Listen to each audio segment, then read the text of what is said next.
So last week I watched Wonka, and yeah, it was whack. Oh, hell no! But before I tear this movie a new one, let's break down the premise. The story begins with Wonka, an aspiring chocolatier who arrives in Europe, or at least it seems like it's Europe. It's hard to tell where this movie is based, since everyone has a London accent, but then the location could literally be anywhere in Europe, from Paris to Prague. Anyways, along his journey for chocolatey success, he encounters slavery, a chocolate cartel, and of course sweet corruption from the police to the church. All topics children of course love to talk about. Wonka is played by the charismatic Timothée Chalamet, who some of you may have seen in Dune or Bones and all. When I heard of this casting, I thought yeah, I could see that work. Timothy does seem to have the energy of a young Johnny Depp, just with 1/10 of the testosterone.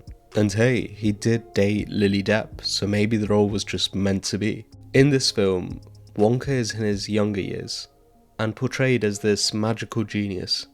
And yet, despite all this intellect and the sweet science of candy, he fails to read the small print of a contract, which essentially enslaves him at Mrs. Scrobbitt's laundrette.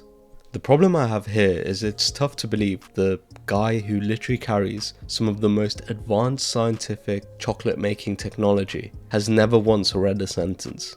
I just feel like the story was too dependent on him being illiterate. In fact, had Wonka read a book, half of the movie would be completely different. Besides his illiteracy, Wonka from previous films has been consistently strange, and this is where the movie also fails. Chalamet's performance of the character is about as consistent as Kanye West's opinions.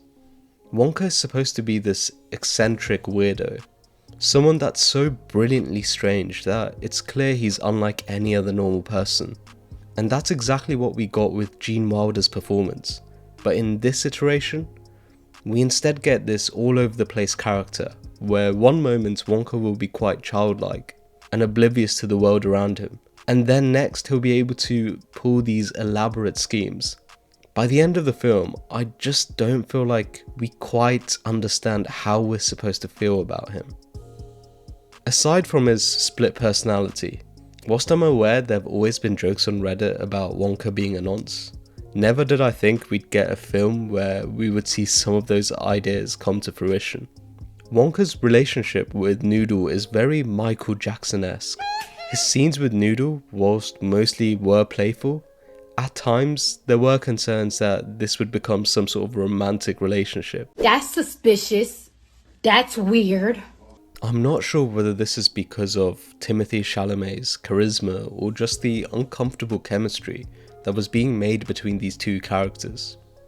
Noncery aside, I do think Timothy's casting for this role was still a good choice, but the writing and the backstory did hold this character back quite a bit.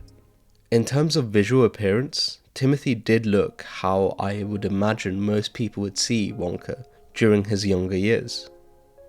The film also revolves heavily on Noodle, an orphan who, due to her circumstances, is forced to live with Mrs. Scrobbitt.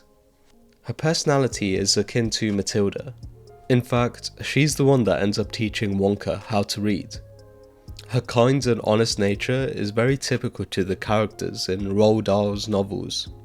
However, the issue I had with Noodle was her link to Slugworth, as we find out at the end of the movie that she's the rightful heir to the Slugworth fortune.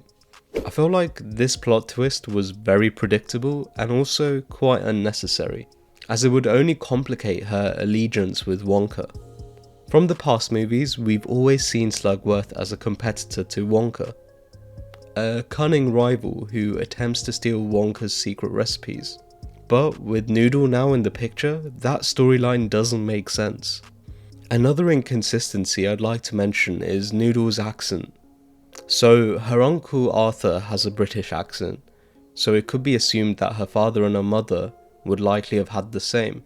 In fairness, Noodle is pretty much raised by Mrs. Scrobbitt, but then Mrs. Scrobbitt has a Cockney accent, so how on earth did Noodle become American?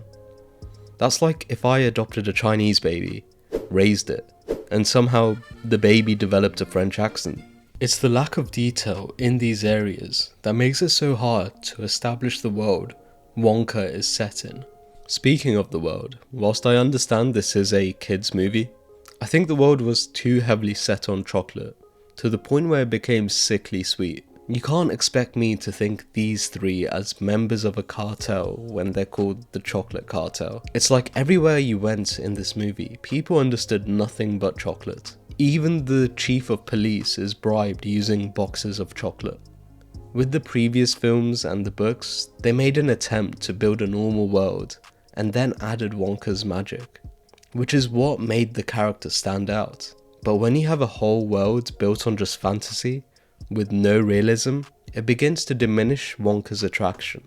All of a sudden, Wonka having a chocolate river in the factory is no longer special. Regarding the factory at the end of the movie, honestly, it was just underwhelming. I personally thought the shop Wonka builds during the middle of the film was more impressive.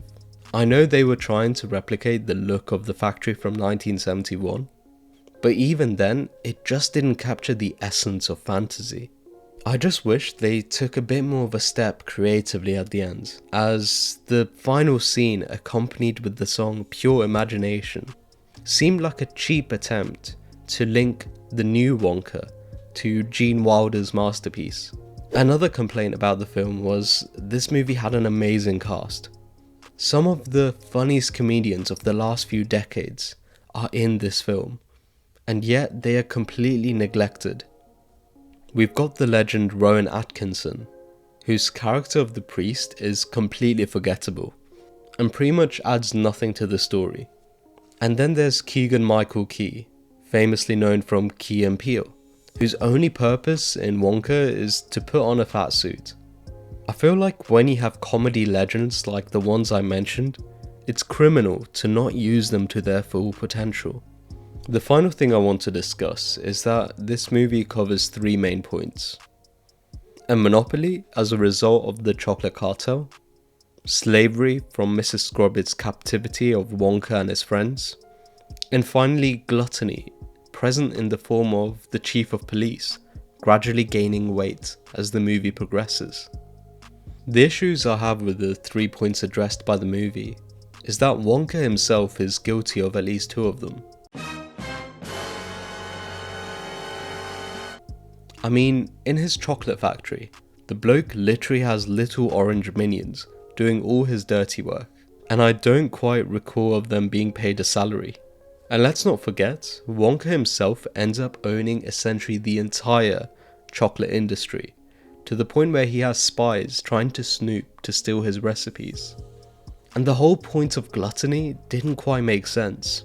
I mean, isn't his whole thing about selling chocolate and candy? I wouldn't exactly say he was the biggest advocate for portion control or healthy eating. Overall, I found the movie to be quite lackluster, a cash grab that honestly could have been so much better with the right creative decisions and better writing. I know there's plenty of people who love the movie, and hey, that's fair enough, but from what I saw, I have to score Wonka a 4 out of 10. Anyways, that's just my 2 cents on Wonka. If you disagree, let me know in the comments below, and if you want to see more content, like, subscribe, and I'll catch you on the next one.